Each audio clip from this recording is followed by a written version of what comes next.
Buenos días. El paso de la pandemia del COVID-19 es sin duda un golpe a la humanidad, la salud pública y la investigación científica. Hemos vivido un desastre humanitario mundial que nos dejó sin reacción hasta ahora que recién comenzamos a comprender cómo el impacto de un virus puede provocar tanto daño a la salud y a la vida de las personas. Sin embargo, y más preocupante aún, es que de alguna manera la pandemia del COVID ha sido una venda en los ojos para el avance gigantesco del cáncer. Hoy en nuestro país ya es la principal causa de muerte. La actividad que hoy nos convoca reúne a cientos de profesionales de Latinoamérica, con el Centro Oncológico de la Universidad Católica del Maule, el Ministerio de Salud y la Fundación Vida, a quienes agradecemos su participación. Por lo tanto, esta es una maravillosa oportunidad para compartir nuestras experiencias de un sentido a otro, de profundizar en los estilos de vida de las personas, hacerlos más saludables, promover la actividad física y la educación. Un diagnóstico oportuno es fundamental para mejorar el pronóstico de vida de las personas afectadas con algún tipo de tumor. No debemos olvidar que el cáncer en Chile es la otra pandemia, que vivimos expuestos a distintas condiciones ambientales y muchas de ellas son factores de riesgo para la salud.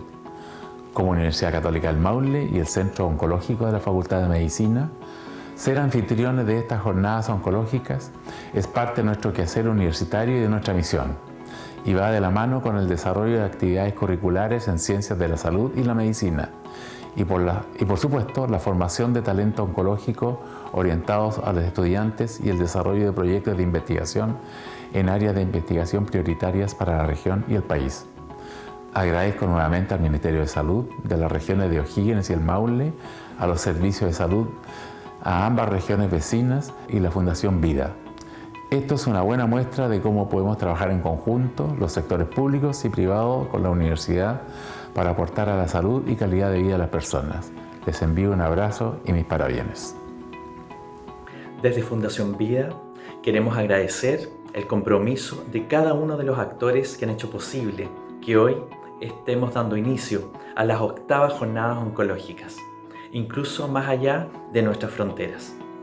Es hermoso ver cómo cada uno de los actores de este ecosistema nos hemos unido para brindar perfeccionamiento y colaborar con los profesionales de la salud, que cada día acogen a un sinnúmero de pacientes y que incluso en los tiempos más duros de pandemia también se capacitaron. Estamos convencidos que solo unidos desde la sociedad civil, el Estado, la academia, los profesionales y la empresa privada podemos construir un Chile mejor. Bienvenidos a las 8ª jornadas oncológicas. Hola, soy Gloria Icaza, Seremi de Salud del Maule, y quiero darles la más cordial bienvenida a las jornadas oncológicas latinoamericanas, a todos los profesionales de la salud, de carreras de estudiantes, de carreras de pre y posgrado, carreras de medicina y ciencias de la salud, y a todos quienes hoy participan en esta actividad. Quiero agradecer especialmente a la Seremi de Salud de O'Higgins, al Servicio de Salud de O'Higgins, al Servicio de Salud del Maule y a esta Seremi, y por supuesto a la Universidad Católica del Maule que hicieron posible este evento. Les invito a sacar el máximo provecho a esta jornada para que contará con especialistas internacionales y nacionales, lo que nos permitirá actualizar nuestros conocimientos alrededor del cáncer, esta importante patología, y que propenderá a la mejor salud de los y las chilenas.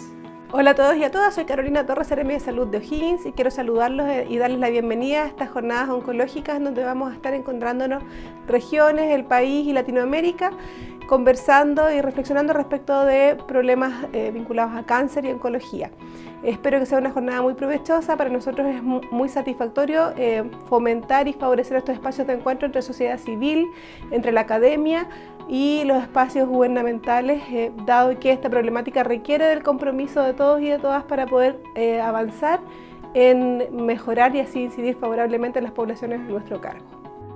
Desde Pfizer queremos felicitar a todos los organizadores por la realización del 7º encuentro de las jornadas oncológicas que cada año reúne a un gran número de profesionales de la salud para actualizar conocimientos este año cruzando la frontera y llegando a Perú y Ecuador. También reconocer el esfuerzo de los profesionales de la salud que comprometen tiempos personales para su perfeccionamiento en este área.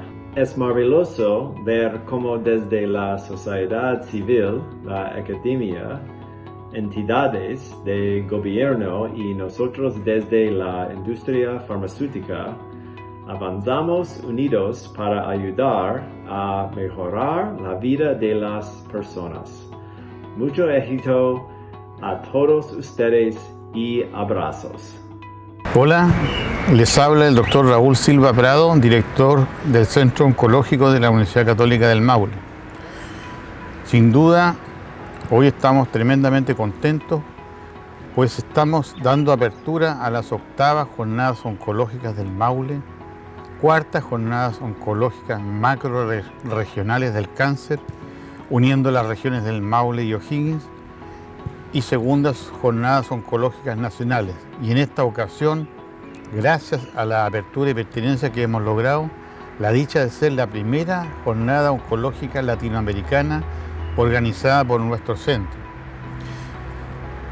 Llevamos 8 años entregando a los asistentes una visión actualizada del estado del cáncer, tanto de Chile como del resto del mundo, desde la incorporación y puesta en marcha de políticas públicas relacionadas, como desde el punto de vista de sus características clínicas, morfológicas y moleculares. Nuestra misión como centro es generar iniciativas oncológicas que permitan disminuir la incidencia del cáncer, fortalecer la atracción del capital humano especializado, fortalecer el diagnóstico precoz, propiciar la innovación y el desarrollo de tratamientos personalizados, promover la investigación translacional en cáncer y finalmente formar capital humano profesional que se relaciona con esta patología a objeto de incidir positivamente en los parámetros epidemiológicos de la enfermedad. Este desafío siempre lo hemos abrazado con mucho tesón, siendo actores relevantes en la configuración de alianzas público-privadas que fortalezcan la promoción de la salud y la prevención de enfermedades. Es así como el Centro Oncológico de la Universidad Católica del Maule, sumado a los esfuerzos mancomunados de la Fundación Vida, de la Seremi de Salud del Maule, de la Seremi de Salud de O'Higgins, de los servicios de salud respectivos, junto con la colaboración de Pfizer, nos ha permitido estar nuevamente frente a ustedes en esta 8ª versión. Agradecemos enormemente a los expositores que nos acompañarán en los siguientes 6 módulos, profesionales del más alto nivel vinculados diariamente a la investigación, a la prevención y a la detección temprana del cáncer en todas sus expresiones. Entonces, damos por inaugurado esta jornada de oncológica mencionada. Muchas gracias.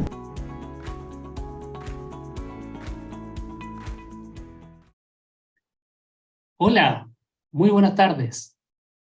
En nombre de nuestro rector, doctor Claudio Rojas Miño, de nuestro decano de la Facultad de Medicina, doctor Iván Castillo Montesinos, y del director del Centro Oncológico de la Universidad Católica del Maule, doctor Raúl Silva Prado, reciban ustedes la más cordial de las bienvenidas a las 8ª Jornadas Oncológicas UCM 2022.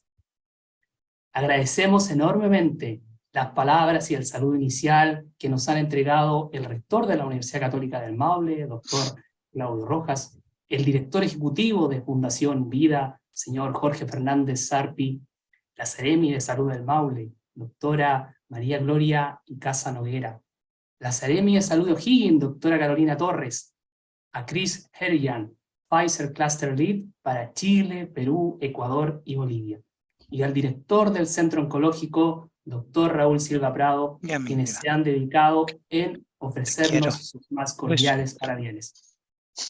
Queremos en esta oportunidad saludar afectuosamente a todas y todos los profesionales, técnicos, administrativos, estudiantes, académicos, científicos, funcionarios de la salud en general, que trabajan en los hospitales, clínicas, APS, centros de salud, organizaciones gubernamentales, fundaciones, universidades y otros, vinculados y motivados en querer ser parte del evento oncológico digital más grande de nuestro país.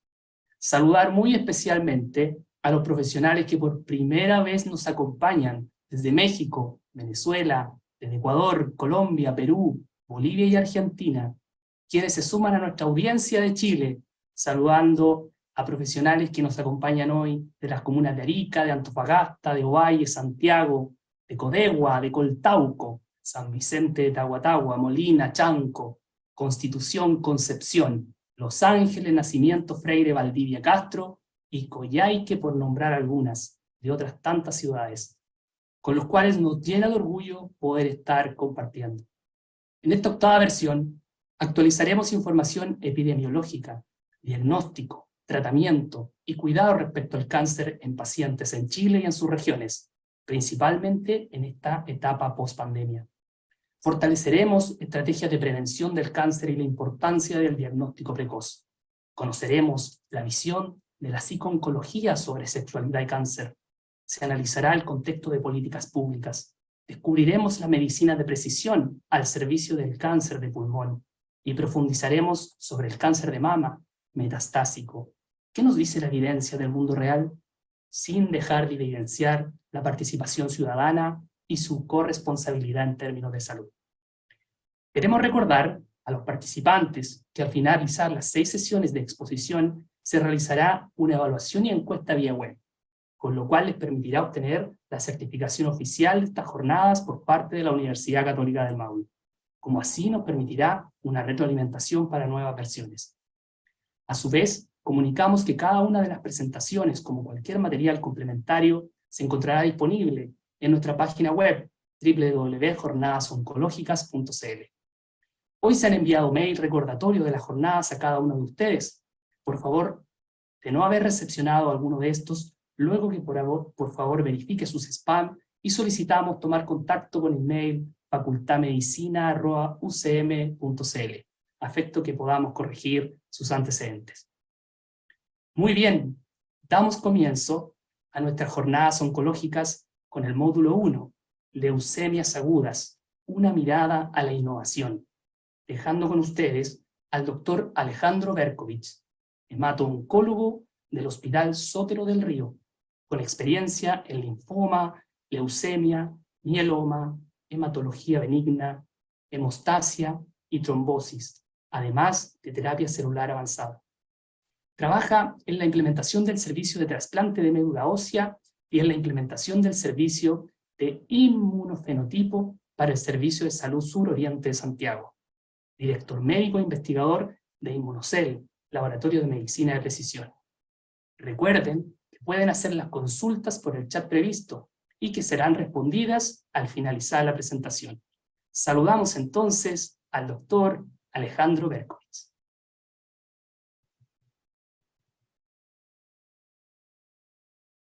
Bueno, muchas gracias. Gracias por esta invitación a estas jornadas oncológicas, en la cual de alguna forma vamos a hablar de un tema muy importante, que son las leucemias agudas.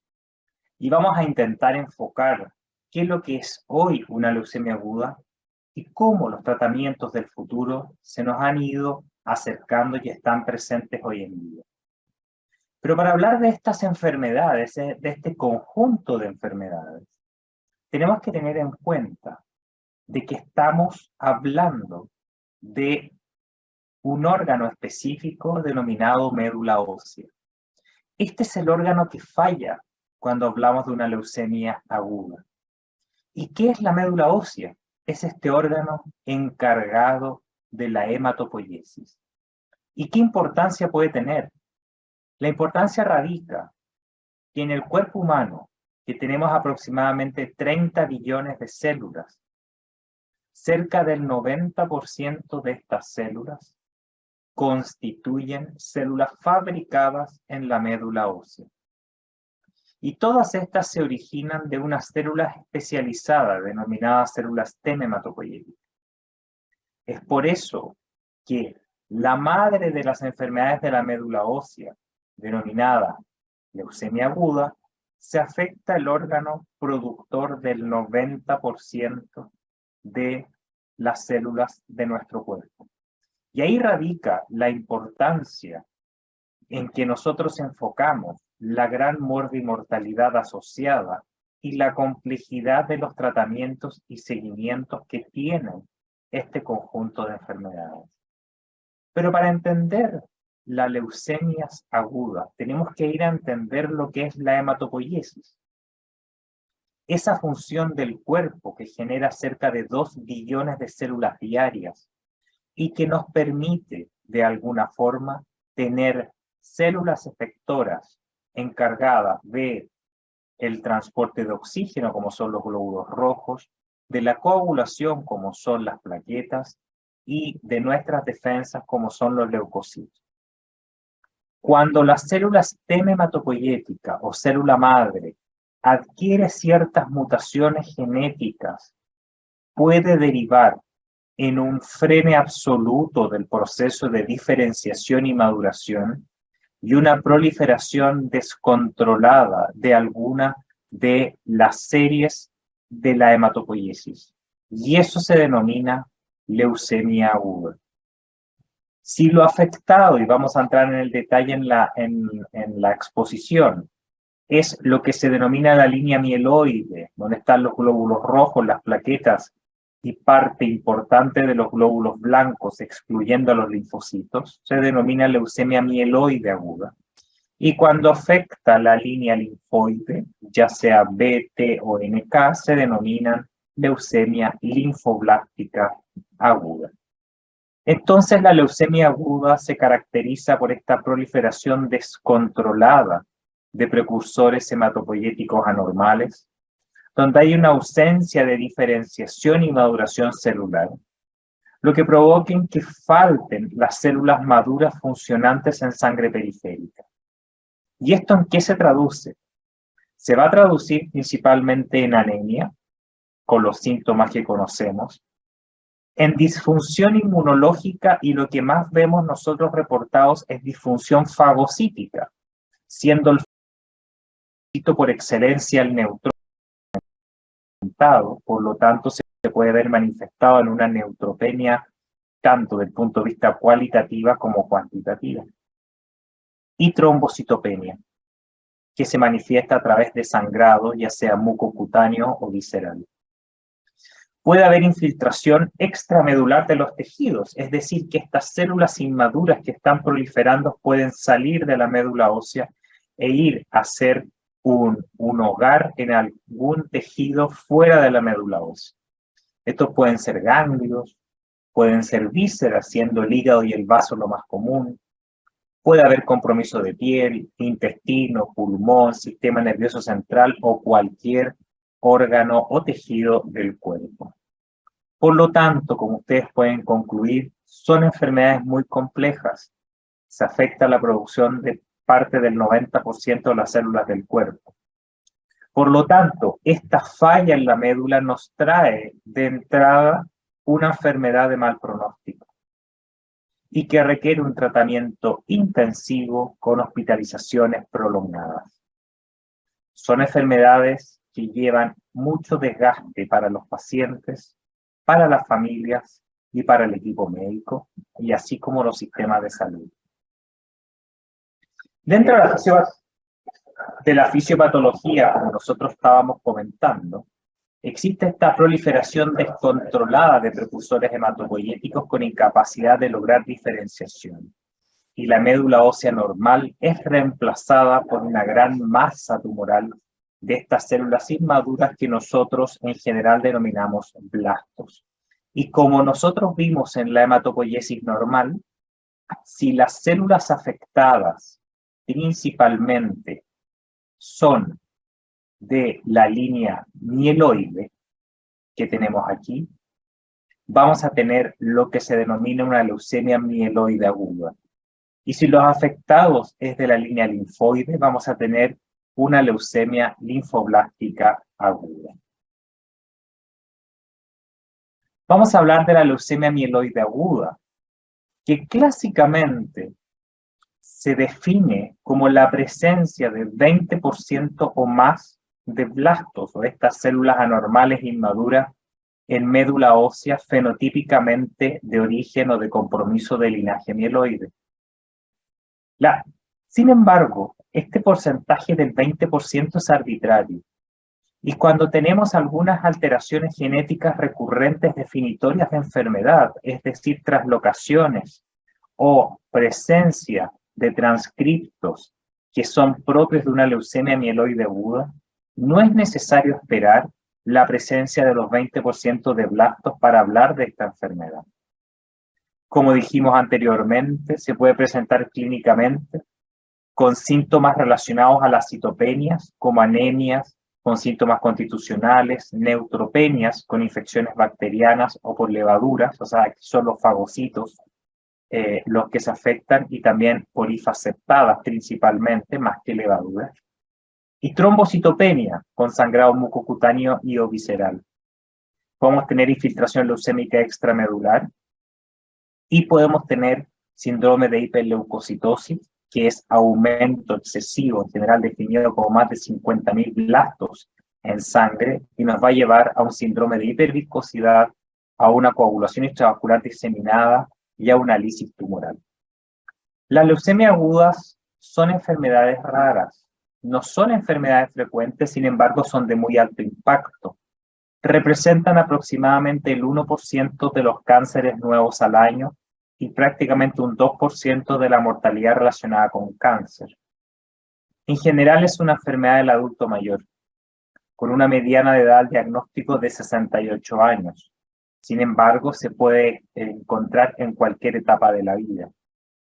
Y la sobrevida relacionada a 5 años no alcanza en general al 30% de las distintas series a nivel mundial. Por lo tanto, 1 de cada 3 personas después de 5 años va a estar vivo luego del diagnóstico de una leucemia mieloide aguda. Hoy en día el diagnóstico requiere alta complejidad porque dejó de ser una enfermedad morfológica a ser una enfermedad principalmente genética.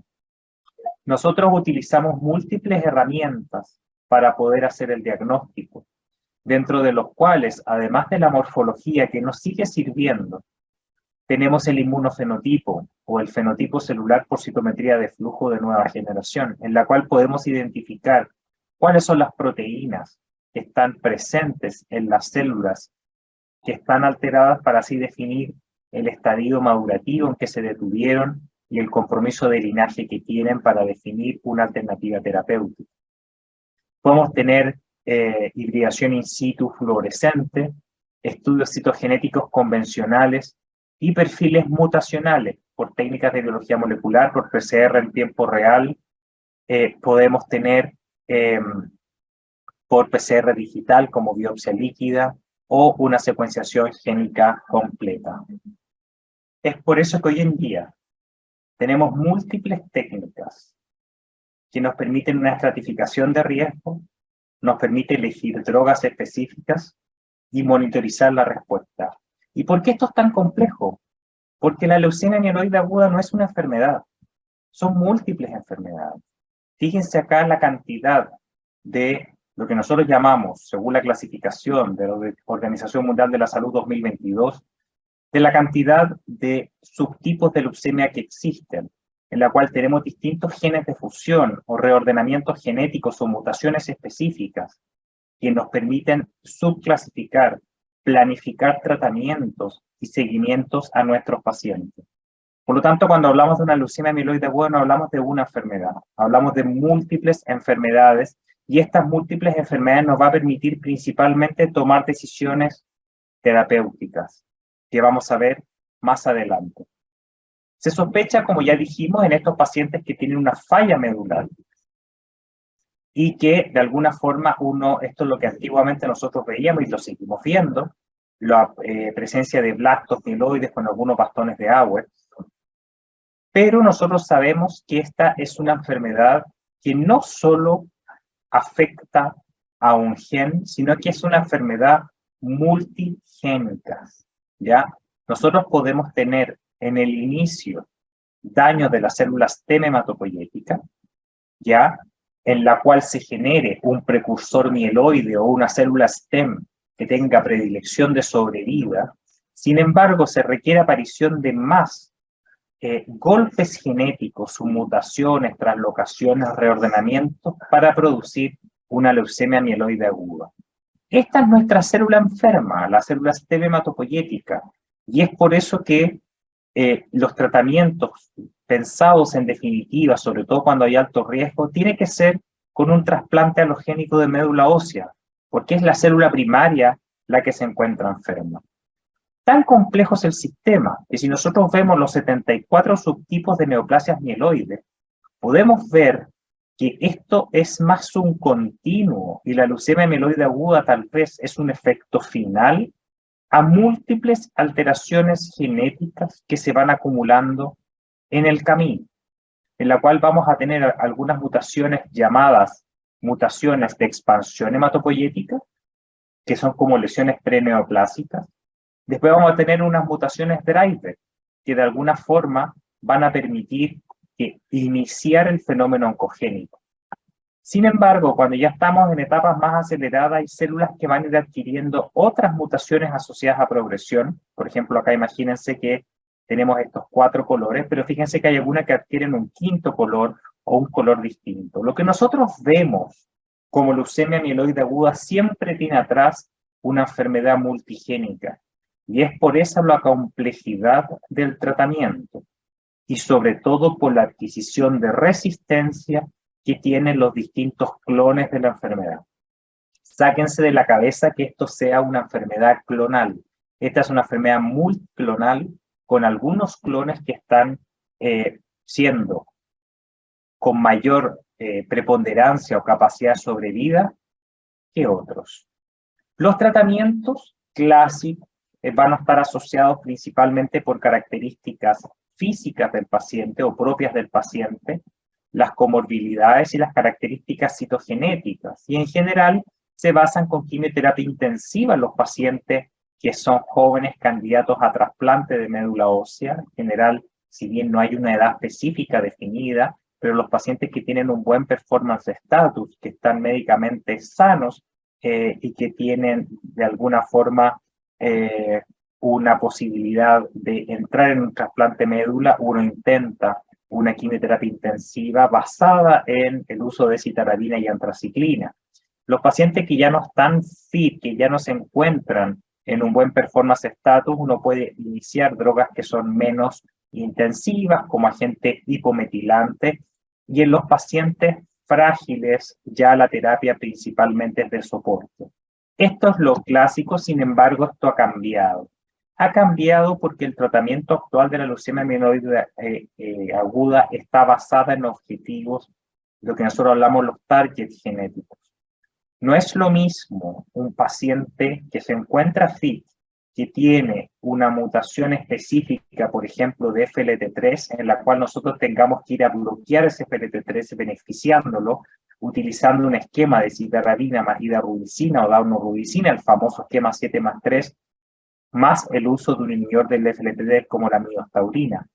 O si el paciente tiene bajo riesgo citogenético y tiene una expresión de CD33 intenso, se puede beneficiar del uso de un anticuerpo monoclonal como el Gentusumab.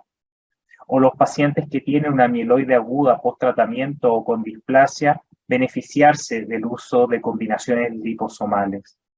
Y que si los pacientes tienen riesgo intermedio o adverso, o enfermedad primaria refractaria, o recaída, ojalá llegar a un trasplante alogénico de médula ósea, a menos que tenga un riesgo bajo y uno pueda hacer una consolidación con dosis altas de citarabina, o pensar en una mantención con hipometilantes orales.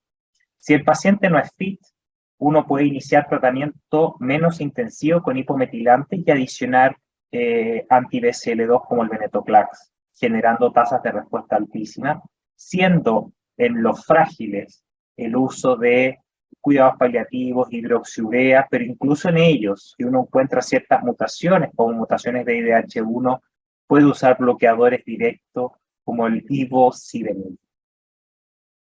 En el caso de la refractariedad también tenemos opciones y va a depender del perfil genético y mutacional para ver quién va a considerarse, si va a utilizar de alguna forma inhibidores de IDH, gemtuzumab o gilteritinib, si es que existe FLT3 mutado, para ojalá llegar a un trasplante alogénico si es que su condición médica y condición física lo permite. El trasplante de médula ósea es uno de los pilares del tratamiento de las leucemias agudas, en este caso la leucemia mieloide aguda, siendo la leucemia mieloide aguda la principal causa de trasplante de médula ósea halogénico, seguido posteriormente de la leucemia linfoblástica aguda. En Chile está una excelente publicación del grupo de la Universidad Católica, liderado por el doctor Sarmiento, que nos muestra que no importa la edad, sino que importa principalmente el estado funcional del paciente para hacer un trasplante alogénico de médula ósea y en leucemia aguda, teniendo tasas de sobrevida global a aquellos que han sido sometidos a trasplante aproximadamente de 50% sobre los 3 años, lo que son tasas de respuesta y de sobrevida global que son absolutamente buenas para la realidad nacional. Entonces, ya la leucemia mieloide aguda dejó de ser una enfermedad considerada monogénica y considerada como de un esquema terapéutico, sino que va a depender de las características genéticas, moleculares o de las características clínicas del paciente para ver de qué se puede beneficiar, en la cual nosotros vemos en estas tablas cómo el nuevo enfoque terapéutico puede mejorar la sobrevida global o libre de enfermedad, nosotros seleccionando al paciente. Esto se denomina medicina de precisión, en la cual nosotros, utilizando métodos de precisión diagnóstica y de seguimiento en el laboratorio, podemos tomar una decisión terapéutica para hacer enfoques personalizados. No es lo mismo una leucemia en una persona A o en una persona B, y eso va a estar determinado por las características tanto genéticas, moleculares o de inmunofenotipo que podamos encontrar. La leucemia linfoblástica aguda es una enfermedad también de células T hematopoyéticas, es una enfermedad heterogénea, en la cual aquí tenemos un microarray en la cual vemos que los distintos enfoques de leucemia mieloide linfoblástica aguda, el perfil genético y mutacional es absolutamente distinto, los distintos subgrupos, y puede afectar la proliferación de células B o T, y ahí adquiere el nombre que nosotros tenemos. Es una enfermedad principalmente de niños. Sin embargo, en los adultos mayores, sobre todo por el aumento de la expresión de marcadores de mal pronóstico, como el cromosoma Filadelfia, ha hecho que posteriormente a los 50 años vuelva a haber un segundo aumento en las tasas. Si bien este es el cáncer más común en niños, también lo vemos en adultos y como igual que la leucemia mieloide aguda, aparece a cualquier edad. La leucemia linfoblástica aguda, el año 2018 en Estados Unidos teníamos aproximadamente 6.000 nuevos casos al año, como dijimos, con las manifestaciones siendo más frecuentes también en población pediátrica, pero apareciendo en población adulta. Y si nosotros vemos de alguna forma las distintas tasas de sobrevida, este es un gráfico solamente para mostrar, esto está hecho en los trasplantes no relacionados. Sin embargo, vemos cómo es muy importante en los factores pronósticos la respuesta al tratamiento. Mientras más nos demoremos en responder y mantener esa respuesta, menor posibilidad de sobrevida. Porque una recaída en una leucemia linfoblástica tiene muy mal pronóstico, siendo tasas de sobrevida 5 años en los pacientes recaídos adultos no superior al 10%. Por lo tanto, lo que tenemos que intentar hacer es lograr tasas de respuesta primaria altas. Y es por eso que en la leucemia linfoblástica aguda de adultos hasta los 40 años se privilegia utilizar regímenes más intensivos de quimioterapia. Y esos regímenes principalmente están basados en la presencia de protocolos pediátricos. Y ya está demostrado que el uso de protocolos pediátricos en adolescentes y adultos jóvenes mejora las tasas de sobrevida libre de eventos y sobrevida globales en los pacientes, siendo en este subgrupo superior a 60% de sobrevida después de los 5 años, lo que ha hecho que mejore mucho la posibilidad de sobrevida en estos pacientes. Entonces, la pregunta de por qué tratar a adultos con regímenes pediátricos es porque la leucemia linfoblástica requiere de protocolos altamente intensivos que mezclen familias de drogas distintas y que sean altamente complejos. Aquí el tratamiento es más complejo que la leucemia mieloide aguda. No necesariamente más intensivo, pero más complejo, porque los protocolos van mezclando distintas drogas. Y vemos cómo en el estudio del Dr. Maury en el New England en 2016, las tasas de sobrevida con la adición, además de ciertas drogas específicas, como el rituximab en los pacientes que tienen leucemia linfoblástica CD20 positivo utilizando protocolos pediátricos, las tasas de sobrevida pueden superar el 65% a 3 años.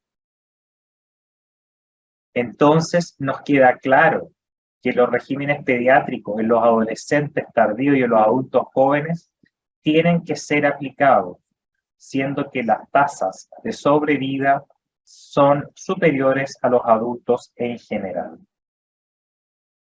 Sin embargo, las sobrevidas, como muestro anteriormente, siguen cayendo. Si nosotros pensamos que parte de esta población van a ser adultos jóvenes y uno intenta curarlos de la enfermedad, vamos a ver que hay un porcentaje no menor de personas que no se cura de la enfermedad. Y es por eso que se están intentando adicionar terapias dirigidas, que la vamos a hablar posteriormente, para mejorar la sobrevida en estos pacientes. Y el advenimiento de drogas específicas, como el inotuzumab, el dasatinib en los pacientes con cromosoma Filadelfia, o incluso el nilotinib en primera línea, ya en el estudio del New England, que mostró tasas de sobrevida global prácticamente de un 80% a 5 años, hace que la terapia dirigida, basado en la expresión molecular de nuestras leucemias, sea nuestro eje central. Y nosotros vemos cómo este estudio del hipercivad más ponatinib en primera línea en los pacientes con leucemia linfoblástica aguda FI positivo logra tasas de remisiones completas de un 100%, con un 95% de las veces de enfermedad mínima residual negativa sin mortalidades tempranas, transformando potencialmente a esta enfermedad en una enfermedad con mayor posibilidad de curación. La leucemia linfoblástica aguda FI negativa basada en protocolos pediátricos tiene tasas de respuestas que son altas, más del 90%, y con tasas de sobrevidas globales que bordean en general el 60% a 5 años. Por lo tanto, si bien hay un 40% de pacientes que no van a estar vivos, nos estamos acercando a mejores marcadores. Pero, más allá de los regímenes pediátricos, hay pacientes que recaen. Y como los pacientes recaen, la posibilidad de salvataje es muy bajo. Vimos las curvas de recaída en la cual la sobrevida de la recaída en los adultos es menor al 10%. Es por eso que en primer lugar tenemos que identificar a aquellos que tienen más riesgo de recurrencia con marcadores de profundidad de respuestas como la enfermedad mínima medible, que los pacientes que logran la negativización de la detección por citometría flujo de nueva generación tienen mucho mejores tasas de sobrevida, con probabilidad de estar vivo de un 80% a 5 años versus un 42%. Sin embargo, tenemos que entrar en la nueva era de tratamiento de la leucemia linfoblástica aguda. Y aquí tenemos 3 grandes grupos de nuevas terapias. Tenemos la quimioterapia conjugada con anticuerpos, como el inotuzumab o sogamicina, que es un anti-CD22 que tiene la calicamicina incorporada y que es un antimicrotúbulo que es capaz de atacar de manera directa a las células que expresan CD22, marcador principalmente frecuente en la leucemia linfoblástica aguda. Tenemos los conocidos los BITE, que son los anticuerpos biclonales, que son dos fracciones,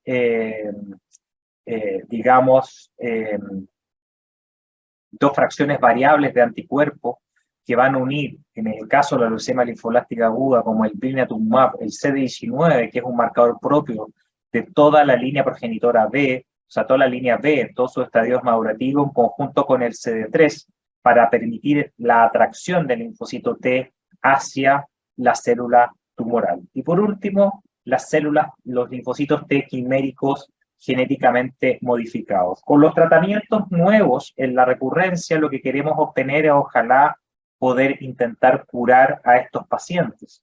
Y tenemos los distintos estudios, el Innovate, fase 3 del inotuzumab versus Standard of Care a los pacientes recaídos, mostró una tasa de respuestas completas de un 73%, con un 76% de los pacientes con enfermedad mínima residual negativa en comparación a lo que hacemos habitualmente con quimioterapias intensivas, haciendo que tengamos un 22% más de probabilidad de sobrevida a 2 años en aquellos que usan este anticuerpo monoclonal como monoterapia. Por lo tanto, es muy importante esto.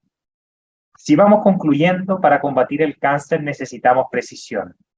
Tenemos que saltar de lo que hacemos actualmente, que es principalmente una bomba atómica de quimioterapia en la cual todo sea eliminado, a armas de precisión, en la cual nosotros seamos capaces de seleccionar de manera dirigida las moléculas alteradas y poderlas atacar produciendo el menor daño posible colateral.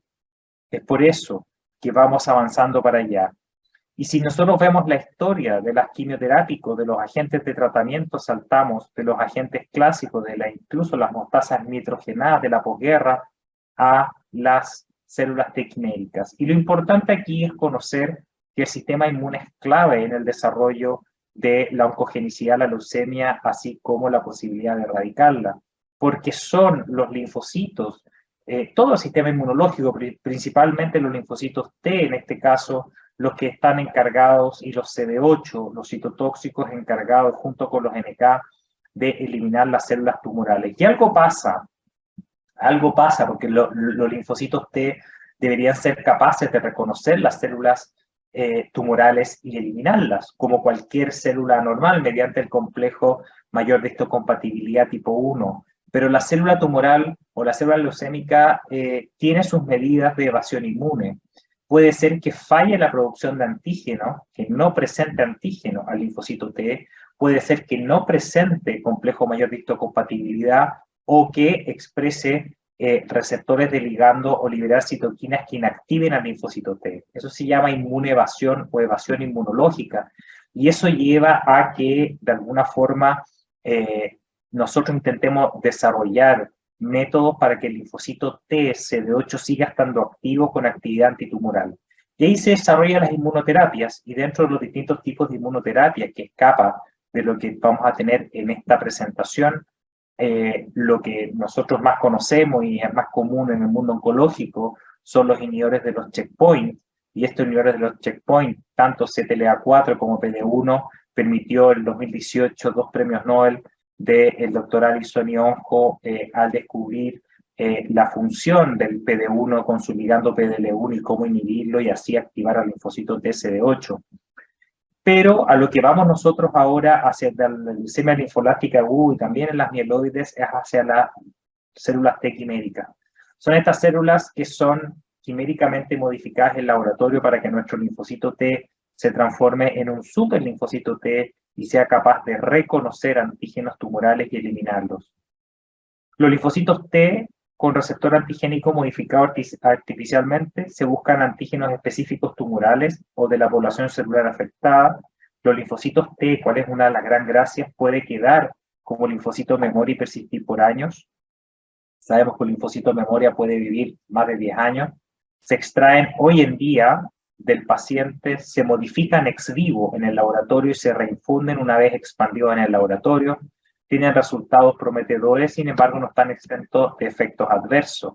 Entonces lo que uno quiere es que este linfocito T normal que tiene su receptor TCR, que tiene que reconocer un péptido presentado por la célula tumoral a través del complejo mayor de histocompatibilidad, tenga en su membrana un receptor quimérico, un receptor creado en el laboratorio para que reconozca un antígeno tumoral específico. Y la lógica es que una vez que el linfocito T reconozca un antígeno tumoral, además esta molécula quimérica, este receptor quimérico, tenga activadores que permitan la estimulación de este linfocito T para poder liberar tanto granzimas como perforinas y eliminar a las células tumorales. Existen hoy en día 4 generaciones de células T quiméricas de estos receptores, en la cual tenemos un extremo extramembrana que reconocen a la célula tumoral y tenemos un complejo intramembrana que va a estimular al linfocito T para de alguna forma liberar citoquinas, activarse y eliminar a la célula tumoral. Ya existe, estamos hablando no vamos a entrar en detalle, pero ya existen 4 generaciones en que se adiciona la interleuquina 12, que son los linfocitos T redirigidos con citoquinas universales. Así es como se extrae los linfocitos T del paciente, se le inserta generalmente un lentivirus que es capaz de incorporarse al material genético del linfocito T. El linfocito T sintetiza a través de su maquinaria ribosomal estas proteínas que son expresadas en membrana, que son estos linfocitos T quiméricos, y son expandidos ex vivo y luego reinfundidos al paciente para ir a atacar directamente a la célula tumoral. En este proceso se hace a través de una leucoféresis, se aíslan los linfocitos T que uno quiere infectar con el virus, se le inyecta este lector viral que está construido desde el punto de vista modificado y construido en el laboratorio, se inserta el material genético, se expresa la proteína que va a ser el receptor, generalmente con dominios transmembrana y con coestimulantes. ¿Para qué? Para que el linfocito T se active una vez, se expanden, se reinfunden y permiten la actividad. Fabricar un CAR-T en un paciente requiere aproximadamente entre 7 y 28 días. Y ese es uno de los problemas porque muchas veces nuestros pacientes tal vez que están en una recaída no pueden esperar tanto tiempo esperando que nos llegue el fármaco. Existen varios fármacos actualmente aprobados por la FDA que se están utilizando. No voy a entrar en detalle, el 2010 fue la primera publicación en la erradicación de células de células B anormales. Este era un paciente con leucemia linfática crónica, con estos linfocitos T genéticamente modificados, el año 2010, en la cual se generó un receptor quimérico anti-CD19, y aquí tenemos el paciente del 2010 siendo el primer paciente con CAR-T-cell en todo el mundo.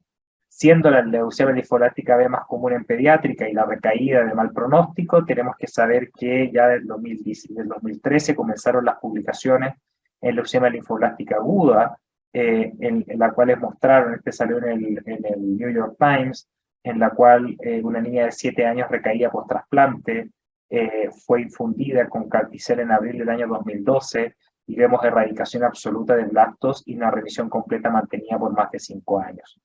Ahí ya nació la esperanza. Obviamente en los pacientes recaídos se está mejorando toda la tecnología, pero aparece una posibilidad de curación en los pacientes con leucemia recaída.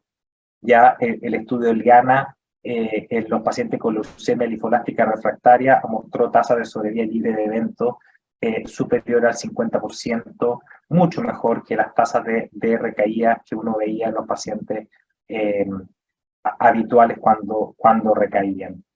Ya, por lo tanto, pasamos a estas armas de precisión y generamos estos linfocitos T quiméricos. ¿Ya? Por lo tanto, esto lo voy a ir avanzando porque ya lo vimos. Por lo tanto, para ir cerrando la presentación, se encuentran distintos CAR-T-cells o linfocitos T quiméricos ya disponibles, aprobados por la FDA, todavía son muy caros, y se encuentra en este minuto el desafío, pero al igual que la secuenciación génica, probablemente a corto plazo va a ir bajando de precio para poder tener el acceso. Se está trabajando en otras enfermedades, en mieloma, en linfoma o en cánceres sólidos.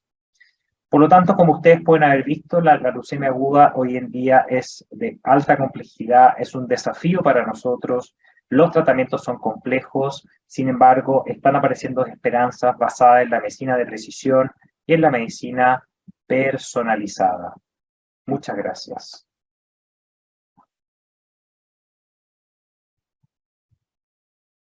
Muy bien, agradecer enormemente la tremenda presentación que hemos recibido y hemos tenido de parte de Alejandro.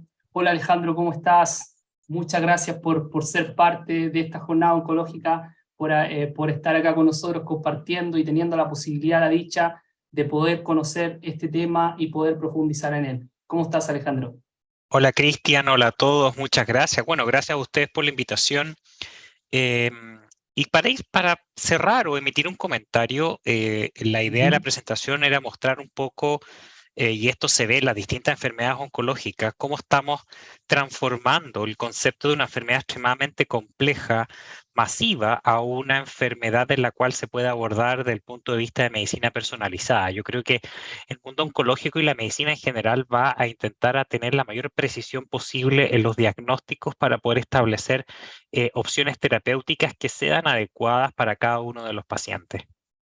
Exactamente. Muy bien. Alejandro, vamos a invitar a toda nuestra audiencia, a toda la gente que nos acompaña. Tenemos altísima audiencia hoy en este módulo, nuestro primer módulo. Vamos a invitarlos para que puedan ir indicando en el chat ahí todas sus preguntas. Estamos leyendo varias, hemos estado viendo cómo van participando, cómo nos han ido saludando. Está, por ejemplo, Eduardo, buenas tardes, contenta por participar en esta jornada. Fernanda, Loriana, buenas tardes, saludos desde el CEFAM de Mostazal, excelente iniciativa. Gladys, muy buenas tardes. Carmen Gloria, muy buenas tardes. Macarena, del Hospital de Rengo también nos saludan acá y están presentes. Y van apareciendo algunas preguntas y el chat bien activo, así que invitamos a que aprovechemos la oportunidad de que tenemos al doctor Alejandro acá con nosotros y puedan acompañarnos. Vamos a leer algunas preguntas que por aquí han estado enviando en el chat. Vamos a seleccionar acá, por ejemplo, Mauricio Enríquez nos decía respecto al tratamiento que se había comentado, ¿acaso es exclusivo de la clínica o está disponible también este tratamiento en otros centros, doctor? Hola Mauricio, gracias por la pregunta. Bueno, en general, yo intenté abordar los tratamientos disponibles. Ya en Chile cada vez están ingresando más tratamientos que se llaman target, tratamientos dirigidos. De hecho, en el sistema de drogas de alto costo, el DAC, ya se encuentra la midostaurina, que es un tratamiento dirigido contra el FLT3. Hace poquito se aprobó por el ISP el ingreso del Gemtuzumab, que es el anticuerpo monoclonal anti-CD33, y las células T quiméricas todavía no han ingresado al país. Esperamos que en los próximos años sí. Hay harto esfuerzo por distintos centros oncológicos del país, tanto públicos como privados. Yo creo que el esfuerzo y esto es algo que yo les quiero transmitir.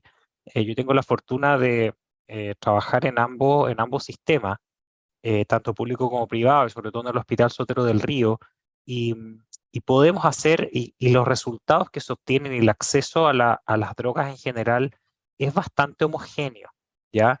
Yo creo que el país tiene que ir avanzando primero en un tema que podamos identificar y podamos mejorar nuestras técnicas diagnósticas para después poder seleccionar las terapias, y eso es muy importante.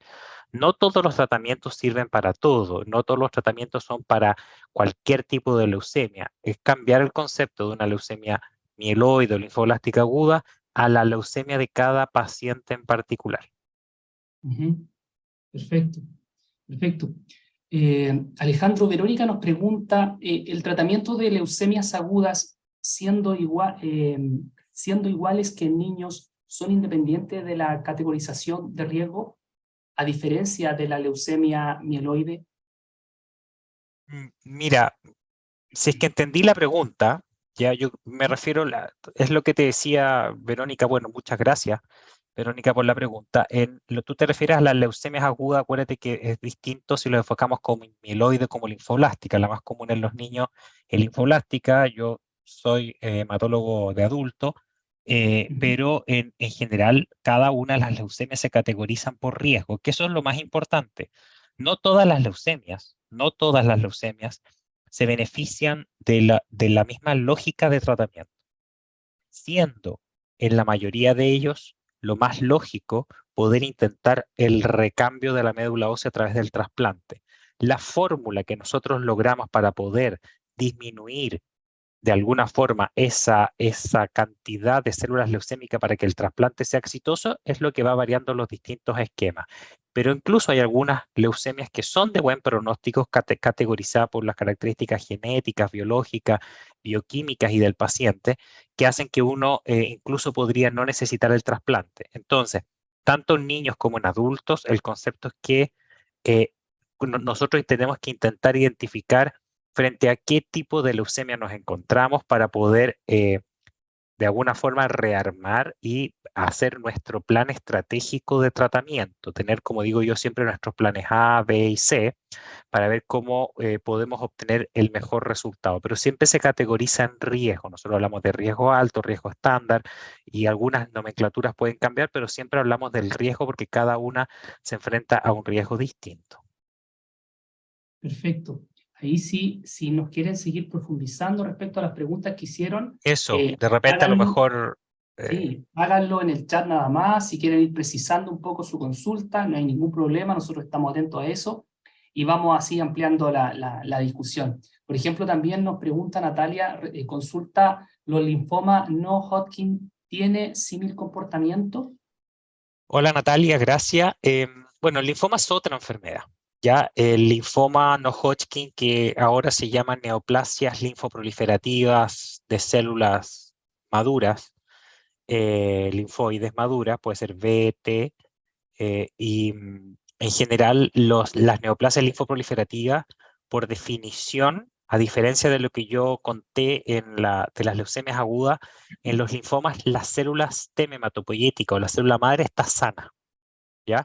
Los daños que ocurren a nivel genético se inician en la médula ósea, sin embargo, la célula madre está sana, por lo tanto, el enfoque terapéutico es distinto y los resultados también son distintos. En general, hay de todo tipo de comportamiento, pero en general, cuando hablamos de las neoplasias linfoproliferativas, que son un grupo muy grande, son decenas de enfermedades distintas, pero en general las leucemias tienen un enfoque terapéutico que uno tiene el planteamiento de la curación con alta probabilidad. Son enfermedades que en general se podrían considerar como enfermedades potencialmente curables, exclusivamente con quimioterapia, reservando los trasplantes que son autólogos, porque al estar la célula hematopoyética sana, las células TEM, se puede hacer trasplante de uno mismo, solamente para las recaídas.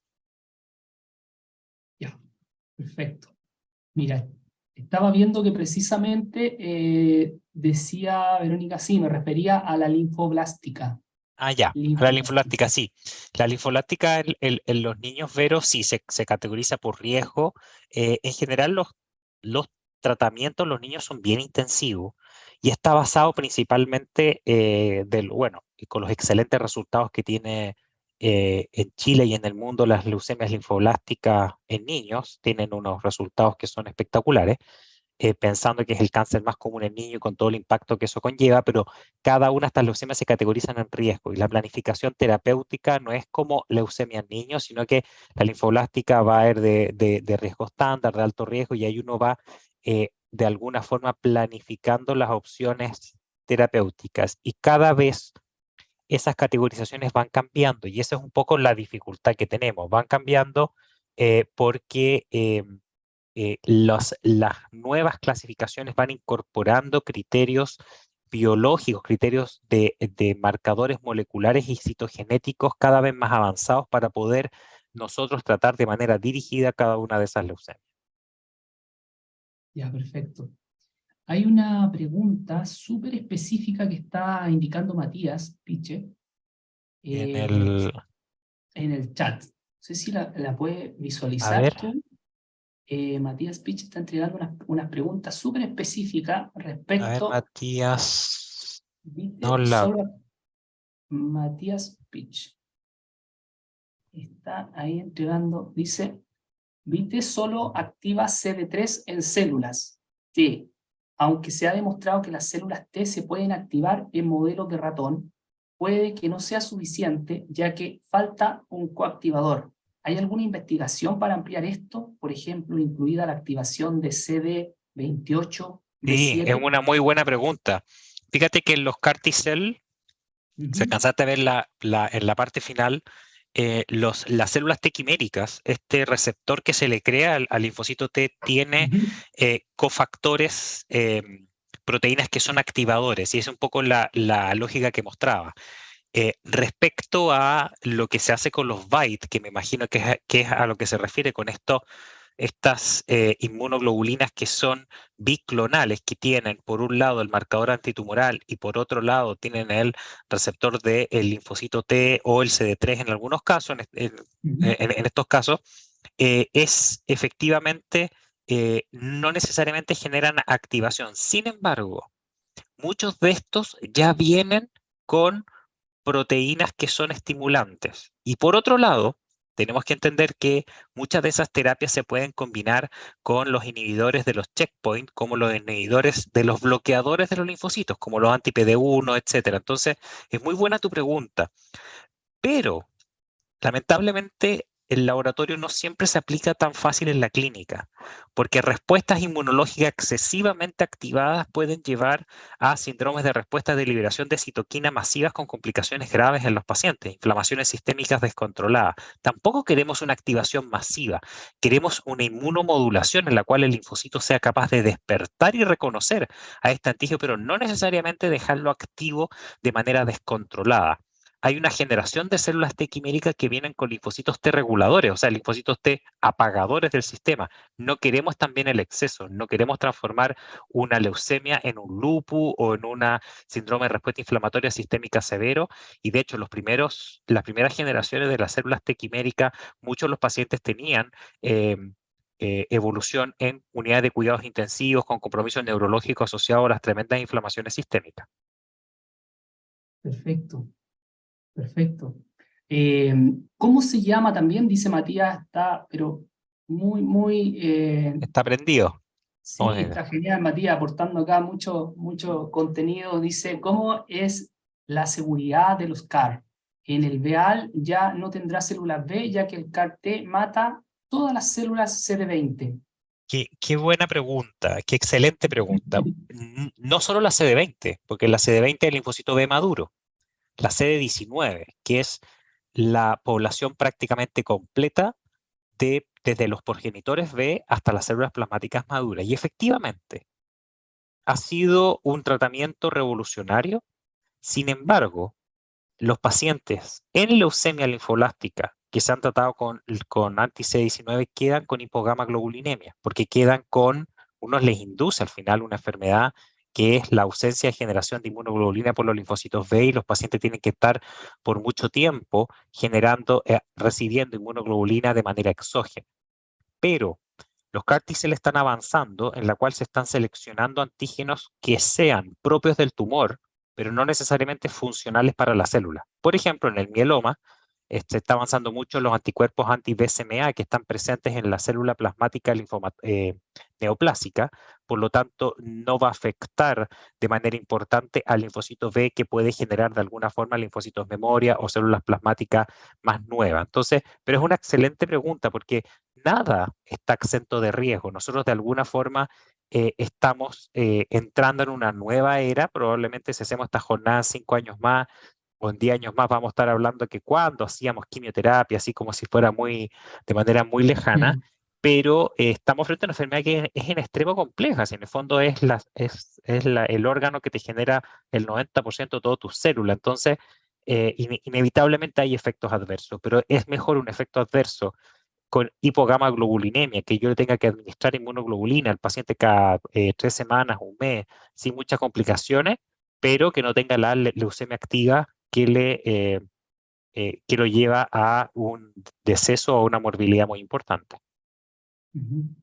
Ya, perfecto. Muchas gracias ahí. Cómo nos ha estado aportando Matías ahí haciendo consultas. Está muy buena la pregunta. Sí. Mira, Francisca Jara también nos pregunta, nos dice, si el paciente pediátrico es candidato a trasplante medular, pero no se logra encontrar compatibilidad, ¿qué procede? Si se logra encontrar donador, ¿cuál es el pronóstico a largo y corto plazo? Bueno, eso es una gran pregunta. El tema de los donantes cada vez digamos, de la dificultad para encontrar ha ido bajando porque las técnicas de trasplante han ido cambiando. Existe la posibilidad de tener, voy a hablar de la leucemia en general más que de los niños, ¿ya? Que los niños es un tema en particular, pero voy a hablar en general. Está la clásica compatibilidad HLA hermano compatible 100%. Está ahora la posibilidad de hacer lo que se llama un trasplante, que es para mí, desde el punto de vista personal, una revolución desde aproximadamente 10 años atrás, en que se plantean los trasplantes haploidénticos. Los trasplantes haploidénticos implica que basta tener el 50% del material genético, lo que aumenta la probabilidad muy alta de poder tener un donante 50%. Acuérdate que nosotros, los test de paternidad son para ver si tú eres haploidéntico con tu padre, porque tienes el 50% de material genético. Entonces, cualquiera que tenga un padre que esté sano para donar médula, o al revés, un padre que tenga un hijo en condiciones de poder donar médula, ya sabemos que es haploidéntico, si es que es el hijo o si es que es el padre. Y en caso de que no tengamos ni padres ni hijos, no tengamos donantes haploidénticos, tampoco tengamos hermanos, se puede recurrir a los trasplantes no emparentados. Y dentro de los trasplantes no emparentados, quiere decir que no son familiares, existen los bancos, están los bancos de cordón que funcionan en el mundo, que son más, eso se usa más en los niños y el cordón va en disminución. En los adultos prácticamente no se usa porque la cantidad de células madres que se obtiene un cordón es extremadamente baja. Y están los bancos de médula que son virtuales. Virtuales me refiero a qué.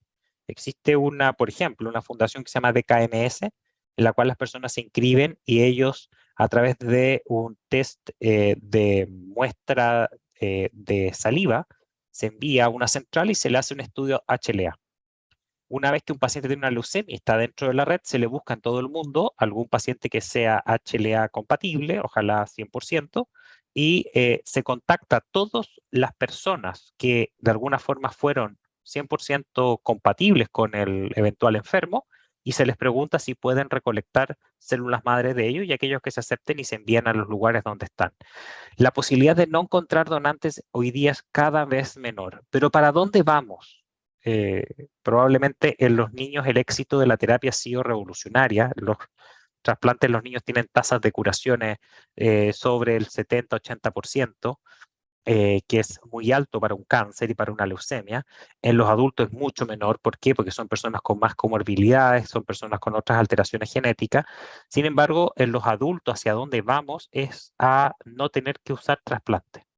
¿Ya? Por ejemplo, la leucemia mieloide crónica, que es otra enfermedad, no es una leucemia aguda, era la principal causa de trasplante de médula en los años 80, hasta que se descubrió la alteración genética y molecular que la causaba y hoy día se trata con una pastilla que la bloquea. Entonces, saltamos de un trasplante de médula a una pastilla.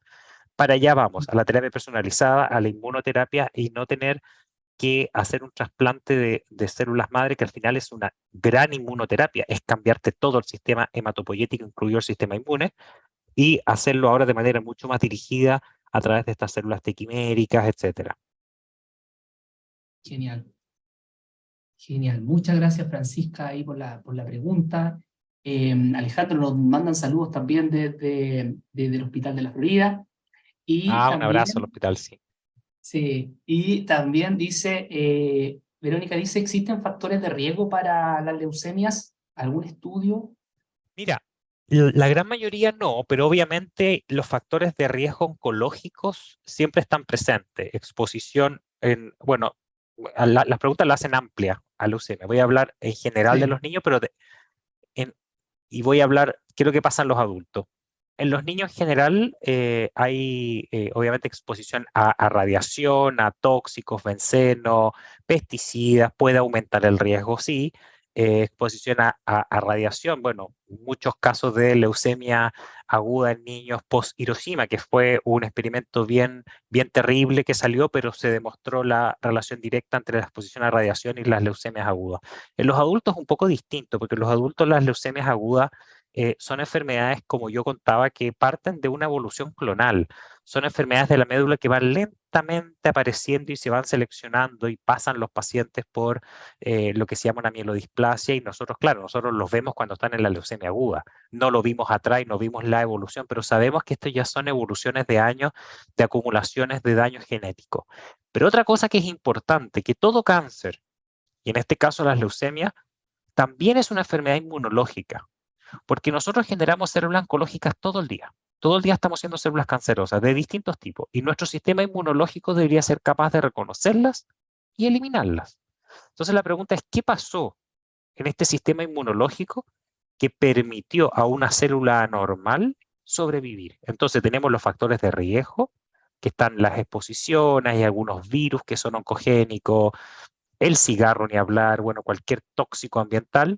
Sin embargo, también tenemos condiciones propias asociadas a nuestro sistema inmunológico que permitió que esa célula tumoral progresara. Qué bien. Vale, muchas gracias. Natalia dice muchas gracias, Alejandro. Cristóbal dice gracias por la presentación. Qué tema tan interesante, entretenido y motivante, dice Daniela. Así que muchos saludos, Alejandro. Muy motivante, sí. Sí, y como para ya ir cerrando un poco las preguntas, acá está la pregunta de Catherine Galassi, que ella es estudiante de Química y Farmacia, dice que por supuesto está en su fase de estudio, de aprendizaje, dice, ¿existe la posibilidad de que estas células cancerígenas muten y se hagan resistentes a estos tratamientos? Sí, ese es nuestro gran problema. Nuestro gran problema es que piensa lo siguiente, y se lo digo como estudiante para que amplíe un poco la mente en la dificultad.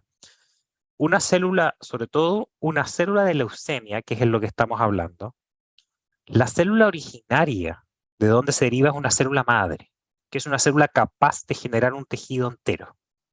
Entonces es una célula cuyo potencial mutagénico es extremadamente alta porque está hecha para proliferar y para generar tejido. Y la célula quiere vivir. La célula tumoral lucha por vivir. Por lo tanto, frente a las noxas, como nosotros nos recuperamos, la célula también intenta recuperarse y crea mecanismos de resistencia. Como existen las bacterias resistencia antimicrobiana, en las células tumorales también, que pueden ser alteraciones genéticas, pueden crear realmente bombas de droga. Y eso ha sido estudiado. Y tú que estudias química y farmacia, busca, incluso hay videos que muestran con microscopía confocal, que muestran cómo estas células son capaces de generar bombas que sacan las drogas desde el interior de la célula. O sea, son bombas que entonces tienen muchos mecanismos de resistencia, lo que hace, por eso nuestros esquemas son tan complejos y atacamos tantas vías, no es una droga, usamos familias de drogas, usamos alquilantes, usamos inhibidores de la topoisomerasa, usamos esteroides, usamos terapias target, porque de alguna forma tenemos que intentar atacar por muchos frentes para intentar erradicar esta enfermedad. Muy bien. Muy bien, muchas gracias, dice precisamente Catherine. ¿Alcanzamos una pregunta más, Bueno. Alejandro? Sí. Dice, en Chile, ¿cómo va la cobertura y acceso al tratamiento en el servicio público, tanto en niños como en adultos? Dice Francisca, según tu experiencia. En niños es espectacular. O sea, de hecho diría que en niños es mejor sistema público que privado. Por el orden que tiene, por el tremendo esfuerzo que han hecho tanto el Hospital Calvo Maquena como el Roberto del Río, que son los principales hospitales que atienden a los niños, están a estándares internacionales y ahí uno se saca el sombrero. En adultos, hoy en día, el acceso hasta por lo menos los 60 años de edad, y voy a explicar un poco la diferencia, es más o menos homogéneo a una clínica privada a un hospital público. ¿Ya? Tenemos acceso a los trasplantes de médula ósea, de repente tenemos dificultad en el acceso al lugar donde poder trasplantarlo, sobre todo en pandemia que fue una crisis, pero sacando los pormenores, en general los pacientes se pueden tratar y reciben los tratamientos similares tanto en sistema público como privado. Sobre 60 años, y no es algo que eso va a ir cambiando, pero en estricto rigor, un paciente para poder tomar una decisión de un tratamiento intensivo depende mucho de la condición física del paciente. Ya nosotros hablamos de un paciente fit, unfit, etc. antiguamente todavía tenemos en Chile en el sistema público criterio por edad, que pronto se va a sacar a un criterio por el performance status del paciente. El paciente que tiene 50 años y que está muy deteriorado y el paciente que tiene 70 y están en perfectas condiciones. Entonces, no es la da un número, pero en los pacientes añosos, uno ya el trasplante llega a ser más mórbido que beneficioso.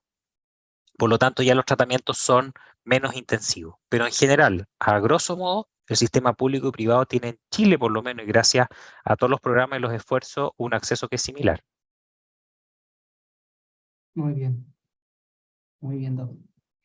Bien, vamos a tomar la pregunta de Tomás y agradecemos a todos quienes nos han estado escribiendo y haciendo consulta. Vamos a tomar la última, doctor Alejandro. Muchas gracias por la presentación, dice Tomás, y consulta. ¿Cuáles han sido los avances en el tratamiento de las LMC con expresión de BCR-ABL? Mira, la ¿Siguen leucemia siendo mieloide crónica, que él pone el BCR-ABL, el BCR-ABL es una proteína quimérica. ¿Qué significa quimérica? Que no existe en el cuerpo humano, sino que se crea en la célula leucémica por una traslocación cromosómica. Se pega un pedazo de un cromosoma, que del cromosoma 9 se pega en el cromosoma 22, que es la famosa traslocación 9-22, y de ahí se genera la síntesis de una proteína que no existe y que tiene actividad que se llama de una tirosinquinasa, que es capaz de aumentar la proliferación celular. Eso es lo que yo te comentaba, le comentaba a nuestros amigos Cristian, que era la principal causa de trasplante médula ósea en los 80, y hoy en día se trata con una pastilla o con una familia de inhibidores de las tirosinquinasas que ya van en la 6ª generación. Ya, o sea, se ha avanzado muchísimo. Los pacientes con leucemia mieloide crónica en general, más del 80% de los pacientes se mantienen en fase crónica. Todavía no hemos podido llegar a la fase de poder quitarles los fármacos, pero hoy en día se pueden tratar con fármacos orales con pocos efectos adversos y relativamente bien tolerados. A los pacientes que presentan mutaciones o progresiones de enfermedad, podemos ir progresando y cambiando de familias de los inhibidores de las tirosinquinasas, y en casos muy extremos o en casos muy graves, o las crisis plásticas que se llaman, sí, en ese caso se tratan como una leucemia aguda y pueden ir a trasplante medular ósea. Ya, perfecto. Perfecto, doctor. Bien, vamos a dar las gracias al doctor Alejandro Berkovich. Vamos a dar las gracias también acá a toda nuestra gente que nos ha acompañado muy entusiastamente. Catherine dice gracias por la presentación, muchas gracias por tan importante información, dice Priscila. Muchas gracias por la presentación, gracias por la presentación. La verdad que para nosotros ha sido un honor poder contar con el doctor acá, en nuestra apertura, en nuestro módulo número 1, para poder salir adelante con nuestras jornadas oncológicas y darle el gran comienzo que nosotros queríamos. Leucemias aguda, una mirada a la innovación, qué mejor que poder tener al doctor Alejandro Berkovich, hemato-oncólogo del Hospital Sotero del Río, quien nos ha podido acompañar hoy día y darse el tiempo, doctor, de poder responder todas estas preguntas que realmente agradecemos nosotros que nos hayan podido llegar. El chat estuvo muy participativo. Hay consultas respecto a, por ejemplo, dónde van a quedar las presentaciones. Toda esta sesión que tuvimos hoy, el módulo va a quedar disponible en esta misma página, jornadaoncológicas.cl. Ya a partir de mañana va a quedar cargado ahí la presentación y ustedes podrán acceder a ella. Y, doctor Alejandro, nos vamos a volver a encontrar con los siguientes expositores el próximo día jueves y seguir con esta jornada. Así que, doctor, muchas gracias por su participación, muchas gracias por haber estado acá con nosotros hoy día. Encantado, no sé si usted quiere darles algún mensaje a la gente o decirle unas últimas palabras. Bueno, primero que nada, darle las gracias. Gracias a todos ustedes por la participación. Qué bueno que se interesen por los temas. Tenemos muchos desafíos y que trabajemos mancomunados como país. Darle las gracias a estas excelentes jornadas que nos permiten encontrarnos, compartir conocimientos, compartir preguntas y que bueno, sigamos cada uno desde sus plataformas siguiendo para poder ayudar a la mayor cantidad de pacientes oncológicos en nuestro país. Genial. Genial. Doctor, muchas gracias. Un abrazo virtual. Muchas gracias a ustedes. Que estén muy bien. Muchas gracias por habernos acompañado. Encantados de su presentación. Y a ustedes, a nuestra querida audiencia, les comento que hoy ha sido nuestro módulo número 1. Vamos a volver con nuestras jornadas oncológicas, nos toca este día jueves, seguimos con nuestro segundo módulo, donde en esta ocasión contaremos con la licenciada María Laura Rodríguez, psicóloga del Hospital Universitario de Cuyo, y la doctora María Laura Dupont-Low, psiquiatra, ambas del Servicio de Psico-Oncología, Centro Oncológico de Integración Regional de Mendoza, Argentina. A las 19 horas nos encontraremos acá para tocar el módulo 2, que es sexualidad y cáncer. De eso sí se habla. Así que los esperamos acá desde el Centro Oncológico de la Universidad Católica del Maule. Ha sido un tremendo gusto poder estar y poder lanzar nuestras jornadas oncológicas. Seguimos al pendiente, tienen nuestros correos electrónicos, pueden hacernos sus consultas a través de las redes sociales y nos encontramos en la siguiente sesión. Un abrazo a todos y muchas gracias. ¿Sabías que promover un estilo de vida saludable es cuidarnos juntos? Descubre el nuevo portal creado por Pfizer, www.cuidarnosjuntos.com. Un espacio integral para acompañar a la comunidad y a nuestros pacientes a través de contenido informativo y herramientas útiles para el cuidado de su salud. Explora las distintas secciones: alimentación, ejercicio, bienestar y mente, patologías con información sobre distintas enfermedades como cáncer, artritis y otras, datos de organizaciones de pacientes y asociaciones médicas, y un buscador de centros de atención. Y la sección Mi Salud, donde encontrarás herramientas que te ayudarán a lograr una comunicación más efectiva con tu médico tratante. En este portal te esperan artículos con respaldo científico, videos online y material descargable. ¿Te gustaría disfrutar de una mejor calidad de vida? Te invitamos a visitar cuidarnosjuntos.com. Pfizer. Para una persona con cáncer, el acompañamiento es vital.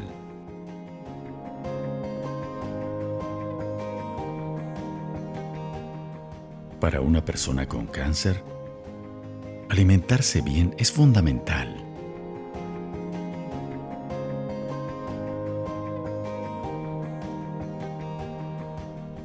Para una persona con cáncer, la contención es primordial.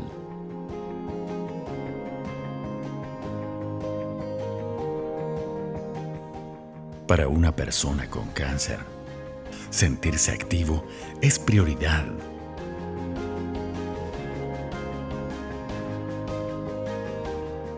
Para las personas con cáncer, la Fundación Vida es la posibilidad de una vida mejor. Infórmate y haz tu aporte en www.vi-da.cl. Fundación Vida.